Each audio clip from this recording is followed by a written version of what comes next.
Malam itu, seorang istri menyambut kedatangan suaminya dengan senyuman mesra serta wajah gembira. Lalu si istri pun berkata, "Mas, saya sudah telat 1 bulan. Tadi saya sudah cek ke dokter. Ternyata saya hamil, Mas. Tapi kalau bisa jangan kasih tahu ke siapa-siapa dulu ya, Mas. Takut nggak jadi kan, kita jadi malu." "Apa? Hamil? Iya deh, iya. Mas seneng banget dengernya. Kita simpan dulu kabar gembira ini. Jangan ada yang tahu selain kita berdua ya, Dek." Besok harinya, rumah mereka didatangi oleh petugas PLN. Petugas tersebut mengetuk pintu. Kemudian si istri membuka pintu tersebut. "Permisi Mbak, saya mau kasih peringatan bahwa Anda sudah telat 1 bulan." Mendengar itu, si istri pun kaget, lalu segera bertanya, "Hah? Dari mana Anda tahu kalau saya sudah telat 1 bulan?" "Mbak gak usah heran, karena semuanya sudah ada dalam catatan kami." "Masa sih sampai ada dalam catatan kalian?" "Mbak gak usah merasa aneh, itu udah pasti ada dalam catatan kami bagi yang sudah telat." Kemudian petugas PLN pun langsung pergi. Sementara si istri masih terdiam dan tidak percaya sampai segitunya. Lalu dia pun segera memberitahukan kejadian tadi pada suaminya. Besok paginya, si suami mendatangi kantor PLN dengan menemui petugas PLN kemarin dengan perasaan marah. "Apa maksudnya semua ini? Kenapa Anda bisa tahu kalau istri saya sudah telat 1 bulan? Bahkan masuk dalam catatan Anda." "Sabar Pak, sabar. Kalau Bapak mau catatannya dihapus, maka Bapak tinggal bayar pada kami." "Apa? Bayar? Ini namanya pemerasan. Kalau saya gak mau bayar, Anda mau apa?" "Ya terpaksa punya Bapak kami putus Pak. Itu sudah peraturannya." "Ah? Diputus? Gila kamu ya. Terus kalau diputus, istri saya mau pakai apa?" "Ya terpaksa istri Anda pakai lilin aja Pak."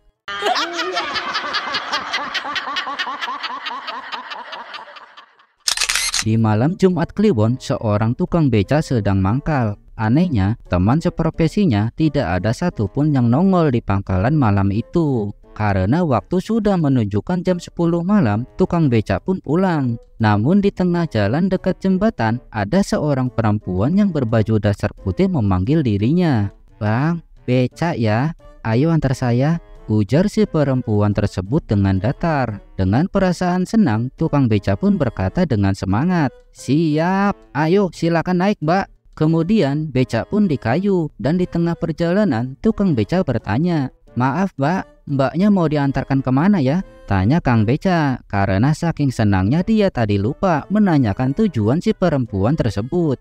"Udah Bang, jangan banyak nanya. Jalan aja, nanti saya kasih tahu kalau sudah sampai." Si Kang Beca pun hanya mengiyakan saja. Kemudian ketika akan memasuki jalan daerah pemakaman, si perempuan itu berkata lagi, "Stop Bang, ini sudah sampai. Saya turun di sini." Mendengar itu, abang tukang beca segera menghentikan becanya dan mempersilahkan perempuan itu turun dengan menjungkitkan bagian belakang becanya supaya penumpangnya mudah untuk turun. Namun betapa kagetnya si abang tukang beca saat pas lihat kaki perempuan itu tidak menapak di tanah alias mengambang. Sontak saja si tukang beca kaget karena takut. Badannya menggigil semua dan bulu kuduknya pun langsung berdiri. Celana yang dipakainya pun basah karena mengompol. Kemudian si Kang Beca pun berteriak tergagap, Kunti." Melihat si Kang Beca berteriak, si perempuan itu pun dengan santai berkata, Hei, biasa aja kali Bang teriaknya. Mending saya Kunti daripada abang cuma tukang beca."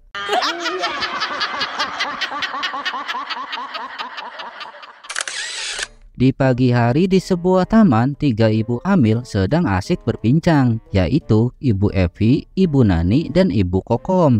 "Nanti kalau anak saya sudah lahir, anak saya akan saya kasih nama Devi. Soalnya nama bapaknya kan Dedi dan saya Evi," ujar Ibu Evi. Kemudian Ibu Nani dengan tak mau kalah pun berkata, "Ya sama Bu, anak saya juga nanti kalau sudah lahir akan saya kasih nama Fani. Nama bapaknya kan Ivan, sedangkan saya sebagai ibunya bernama Nani."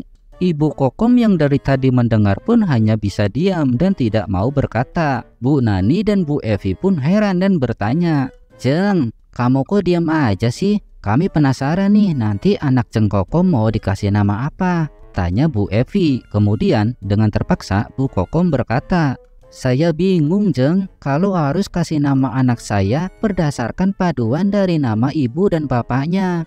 Soalnya kan nama bapaknya Basri, sedangkan nama saya Kokom. Masa anak saya mau dikasih nama Baskom?"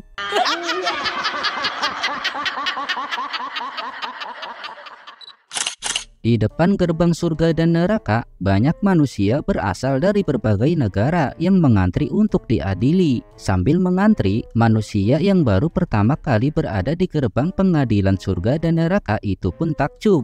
Mereka melihat di tembok gerbang terdapat jam dan bendera dari negara-negara di dunia. Tapi anehnya, jam pada setiap negara mempunyai kecepatan putaran yang berbeda dengan jam negara lainnya. Melihat hal itu, salah seorang dari mereka yang berasal dari Filipina bertanya, "Wahai malaikat, kenapa semua jam yang ada di tembok itu mempunyai kecepatan yang berbeda-beda?" "Oh, kecepatan putaran jam itu berdasarkan tingkat korupsi dari negaranya. Semakin cepat putaran jarum jamnya, berarti semakin besar pula tingkat korupsi dari negara tersebut." "Oh, jadi ternyata seperti itu. Pantesan negara saya nggak maju-maju. Kalian sudah lihat kan jam dengan bendera dari negara kita?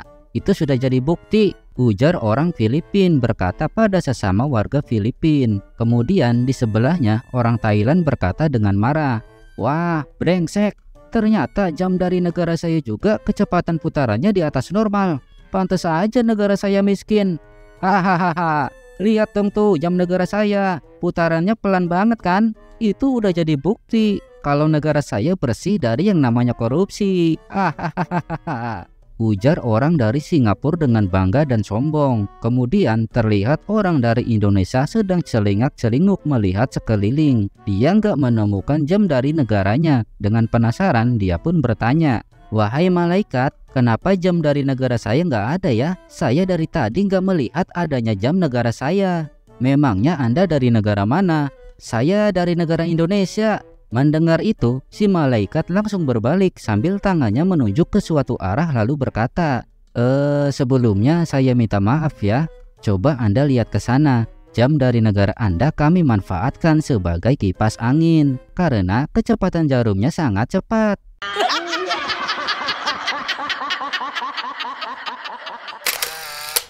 Suatu pagi di sekolah TK sedang ramai oleh ibu-ibu yang sedang mendaftarkan anaknya untuk sekolah di TK tersebut. Satu persatu anak pun ditanya namanya oleh guru yang bertindak sebagai panitia. "Halo, namanya siapa, Dek?" "Nama saya Ariel, Bu." "Wah, namanya bagus. Pasti ibunya fans berat Ariel Noah nih," ujar si guru. Kemudian dia bertanya lagi pada anak yang lainnya. "Halo cantik, nama kamu siapa ya?" "Nama saya Lesti, Bu Guru." "Nama yang cantik, pasti ibunya penggemar berat Lesti Kejora." Kemudian dari pojok ruangan seorang ibu terlihat panik dan dengan tergesa segera menarik anak laki-lakinya untuk keluar dari ruangan tersebut.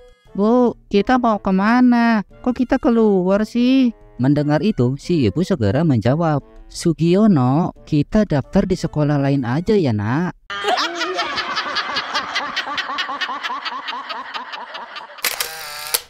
Jono baru saja mendapat warisan yang sangat banyak dari ayahnya yang baru-baru ini meninggal. Pikir punya pikir, Jono pun makin pusing jadinya. Entah harus di mana uang sebanyak itu mau disimpan. Mau disimpan di bank, Jono malas karena tidak paham sama sekali dengan administrasinya. Mau disimpan di bawah kasur, nanti malah dimakan rayap. Mau ditaruh di kulkas, sama aja bohong. Akhirnya, setelah merenung dan berpikir sesaat, Jono mendapatkan ide untuk mengubur uang itu di belakang rumah. Selesai Jono menguburnya, di atasnya Jono menaruh papan yang bertuliskan, "Di sini tidak ada uang." Setelah semua selesai, Jono meninggalkan tempat itu dengan perasaan puas. Tanpa sepengetahuan Jono, Jarwo sang tetangga ternyata diam-diam melihat apa yang dilakukan Jono. Dalam hatinya mengejek Jono dan berkata, "Bodoh banget si Jono, masa nguburin uang tapi di atasnya dikasih tulisan begitu? Orang kan malah tambah jadi curiga dan penasaran dong." Selanjutnya, saat tengah malam tiba, Jarwo mengendap-endap menuju tempat penguburan uang milik Jono tadi. Jarwo segera menggali tanahnya kembali untuk mengambil uang milik Jono yang dikubur. Setelah Jarwo mendapatkan uang tersebut, Jarwo mengganti tulisan papan milik Jono tadi dengan tulisan lain yang bertulis, "Uangnya bukan Jarwo yang ambil."